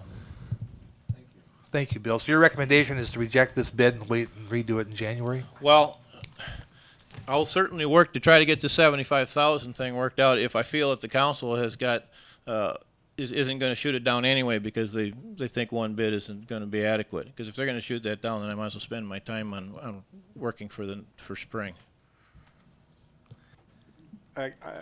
Frankly, I think we ought to take a look at redoing this for next spring. I think the council should have some discussion. I think utilities should also have a little bit of discussion about we leave the money in place that we've got budgeted, and should we as a city and the utilities add some more in this year's budget, knowing full well that we're probably not going to be able to do all three, and if we want to do three, then we need to commit to doing that in one project, and that would require additional resources. There isn't any way you're gonna come up with 75,000. Well, I mean, when Unless I was we 10, kick- I thought I could kick manage it, more but I in, want, and you I know, don't know that- and I think it's legitimate to have that 23,000 in there for the contingency, because we all know that there's some other issues with below the sidewalk, and some of that gets gonna be covered by the city, but that may need some other assistance in that cost of that too. So, you know, unfortunately, I think it just got a little bit too far out of line, and I know that in speaking to a few of the council members that there's kind of an issue with only having one bid anyway, and they're not necessarily real comfortable with that situation. So I just want to try to hang on to what we have and tell you then that I'm going to be try to work with Tracy, whatever, and put together something for a budget to try to plan to do all three then, would be my intent for next spring. So. It won't be the first time we've stepped back and retooled for a second run at a project. No, I've seen that before too. So we need a motion then to reject that bid. I'll make the motion. Motion by Alderman Johnson. Is there a second? Seconded by Alderman Meisenheimer. Any further discussion? If not, then all in favor say aye. Opposed? Motion carried. Thank you, Bill. We look forward to working with you. Is there any other items on the open? If not, then we'll move to old business. First will be the consideration of bids received for construction of the 2006 Street Alley and Parking Lot Improvement Project number 0601-C. I need a motion to take it from the table. So moved by Alderman Meisenheimer. Is there a second? Second. Seconded by Alderwoman York. All in favor say aye. Opposed? Motion carried. Next, we'll have Dave speak to this issue. Dave? At the last council meeting, the council was informed that the project had been originally estimated at $23 to $26 per lineal foot, and that the bid had come in on this portion of the project at $36.62 per foot. And at that time, the council tabled this issue until the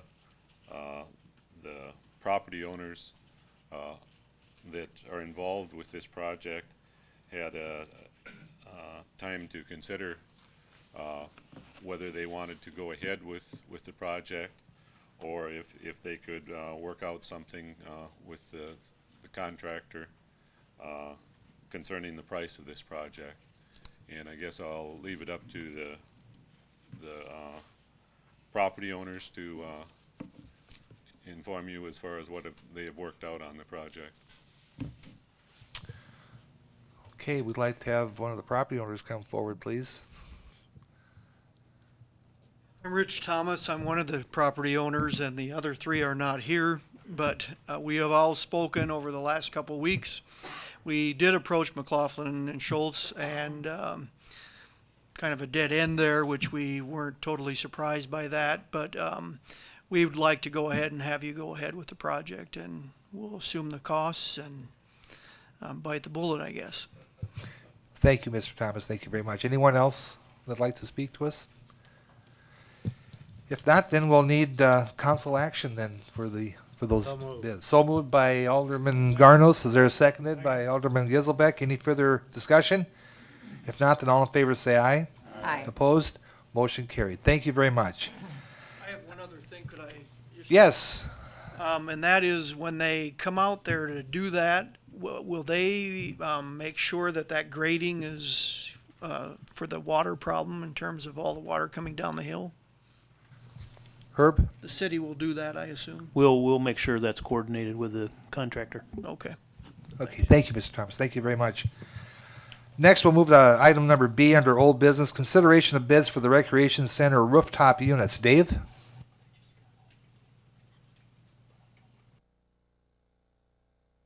Good evening. This project was rebid on June 2nd, and we had one bidder on the project, that being Andor Incorporated, for the bid amount of $68,930 for the base bid and $2,700 for the alternate bid.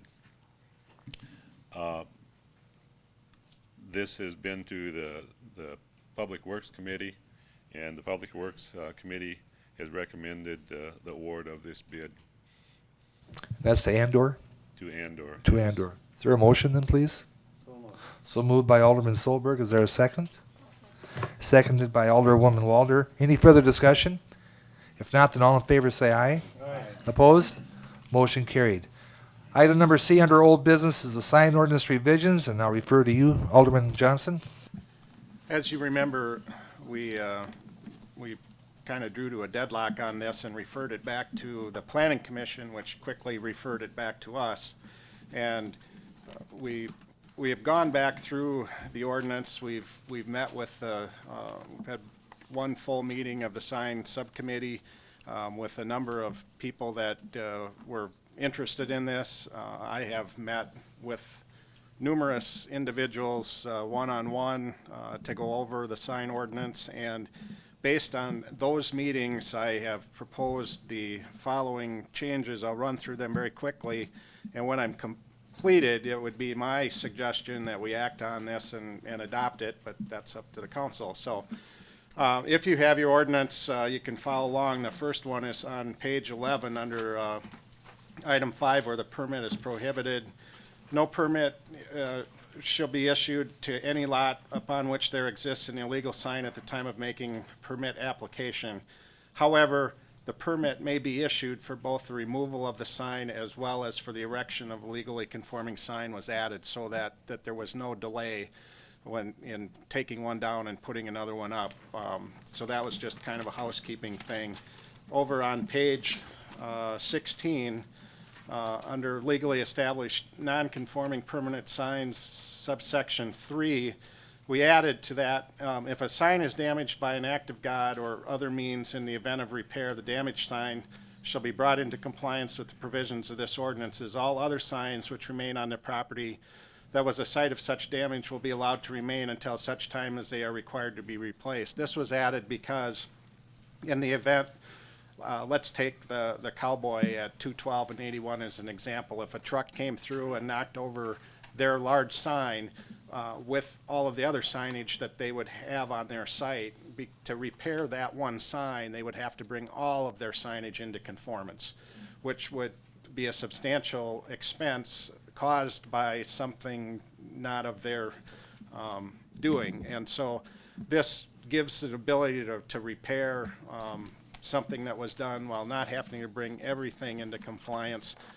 The intent is to slowly bring non-conforming signs into compliance.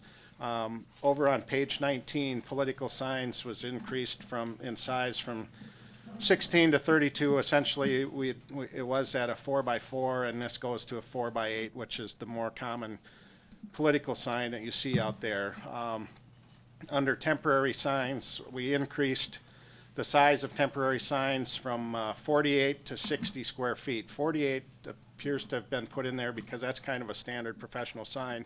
However, we have a business in town that most of their signs are 60 square feet. And so rather than make all of their signs illegal, we just increased the square footage and to address that. Also under that, we added any on-premise portable sandwich board sign which remains on display to the public only during the hours of business operation would be allowed. So if you had a small daytime sign that you set out in front of your business and then took back in at night, you would be allowed to continue to do that. You see that on primarily on some of the streets downtown.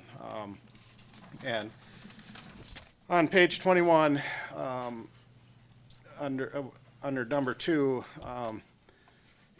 we added any sign declared unlawful by the building official, or any sign that does, and we added, or any sign that does not comply with the provisions of this code, or Appendix H in Chapter 16 of the 2003 International Building Code, as well as acts amendatory thereto. That merely tightens up the discretion given to the building official to declare signs unlawful, so it's very clear. Under banners, down under number 1, we added several items here that says, A, banners are allowed in commercial, industrial, and for institutional uses in residential zones. B, a property shall be permitted to display a maximum of 2 banners not to exceed 48 square feet, provided they comply with the provisions. C, in the event a building has only one side which faces a public street, only one banner will be allowed. If the building faces two public streets, two banners will be allowed. So if you have a corner building, you can put one up on each side. Any banner must be secured to a permanent foundation. There are those who have posts out in the front of their business. If those are permanent posts with the foundation, you can put them up. We don't want you putting up fence posts. And also, a banner shall contain no more than one commercial message. Under portable signs, we changed portable signs. This seemed to be the most significant point of contention that we had. A lot of people rely on portable signs in this community for business. It's our intent that we want to get people that are using portable signs for permanent signs to stop that practice and start, if you're going to use a portable sign all the time, then put up a permanent sign. But we didn't want to penalize the people that use them periodically. And as a compromise, what we came up with was you can have a portable sign for a maximum of 180 days. Permits shall be issued for 60 consecutive days. Upon the expiration of that 60 days, you have to take it down for at least 30 days before a new permit can be issued for the same location. A single permit may be obtained for all 3 allowable 60-day permit periods, so you don't have to keep coming back and forth to City Hall. And that provided the permit portable sign is removed, and then you have to remove it for 30 days in between. And then again, portable signs at 60 feet. Off-premise signs, these are what we commonly are known as billboards. Under the original ordinance, we had limited them to 200 square feet, which would be about a 10 by 20. We changed that to off-premise signs shall be limited to 288 square feet, which would be a 12 by 24, which is a little more of a common industry standard around here. And that they shall not conflict with state or federal law. The provisions of this subsection shall not be deemed to apply to any federally designated right-of-way. I know Bill's got something he wants to talk about on this one, but we'll come back to that. I also added in there that you could go to the Sign Code Board of Appeals for up to 672 square feet. We did not allow that provision. We allowed only 288, so you could have one. 672 would allow you to do what would commonly be known as a double-decker. But you would have to get a permit to do that. Most communities that I saw along the I-29 corridor and reviewing their ordinances allowed for that option. And with all the new highways that we have coming into Watertown, I thought it was fair to add that particular option. It doesn't mean that you're going to be granted one, but it provides you the opportunity to do that. Over on page past 26, there's a table, would be page 27. There's a lot of little details in there that just, they're more housekeeping, and those are the things that the sign guys are going to look at for how things fit, and I'm not going to go through all of that. And finally, on 28, on off-premise signs, we added a section here that just basically refers you back to a previous section for regulation of off-premise signs. And then we also said that the existence of a legally non-conforming freestanding sign will not prohibit a sign permit being issued at the same location for a legally conforming wall sign. We have incidences in this community right now with brand new buildings, in essence, that they're off, the sign that they've got out on the boulevard would prevent them from being allowed to put a wall sign up on above areas that are currently vacant. So we're going to provide an opportunity there, so we're not going to tie everything together so tightly to do that. With these changes, I think that we have addressed most all of the concerns that I've heard in the community. And I know there are a couple of individuals here that want to speak to it, but with those changes, I would suggest that we proceed with moving on with this. Okay, Bill, you'd like to speak to the council? Thank you, Council. on these changes that Brad just went through, I'm very happy with those. I really am. That helps the small business guy out tremendously on a lot of different issues. One of the ones is the billboard issue, and Brad, you can help me out on this one.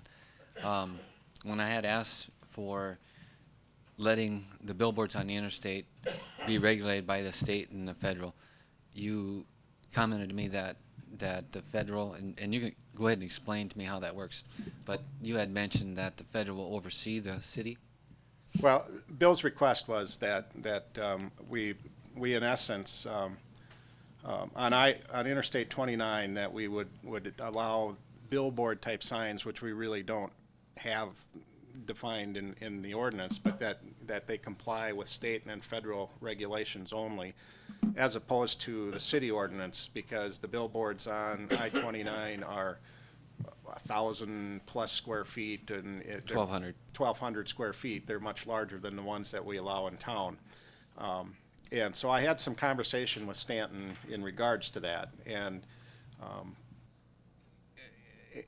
the way I understood the conversation with Stanton is that federal laws already govern that, but Bill's point was, yeah, but if the billboard is off onto private property, how do we accommodate the larger ones out there?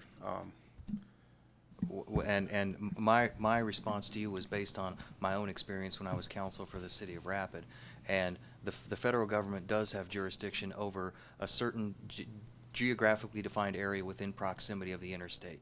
There were times where people would make application to the city of Rapid for, as you probably know, Rushmore Mall. There are billboards lining there for hotels and for restaurants and such. And there were times where the city would issue a permit to an applicant, only later to find out that the permit had been issued, and the feds contacted the city and said, revoke it. It does not comply with our mandates relative to off-premise advertising within this geographic proximity to an interstate highway. So, to Bill's question, and he contacted me, and he and I didn't get a chance to visit personally, but I will confidently tell you that if a sign is being proposed within the area of jurisdiction that the federal government has carved out because of its proximity to a federal right-of-way, it won't matter if we have an ordinance because they will trump us. So I would tell you that if we have an ordinance in place that says you can do certain things within the community and the council is content with that, if Bill is proposing to place a sign in an area where the federal government has retained jurisdiction, it won't matter if we have an ordinance because we won't really ultimately have any say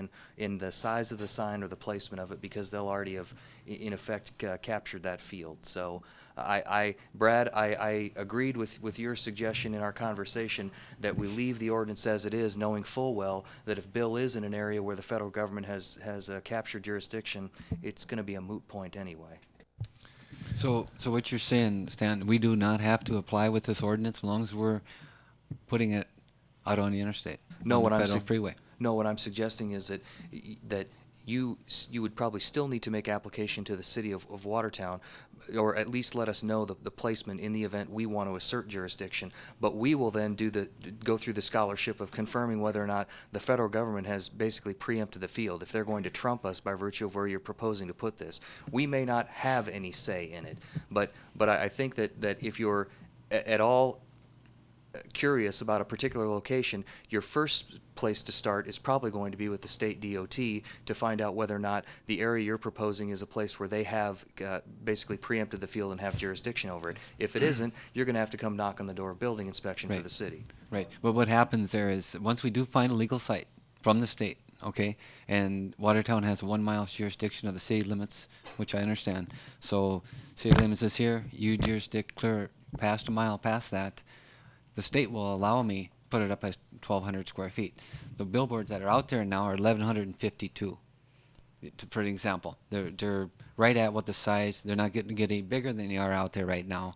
Because what I'm saying is, we'd like to keep them the size they are out there now, not have to take them from 1,152 square feet all the way down to 288 on the interstate when they're doing 75 miles an hour on the interstate. That's the area that that's why I wanted to put in there on the interstate.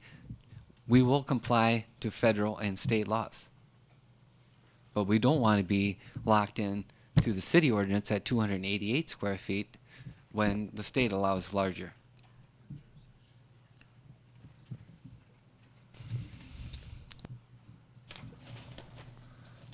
Brad, are you thumbing through I'm, the? I'm trying to find that provision here. Okay.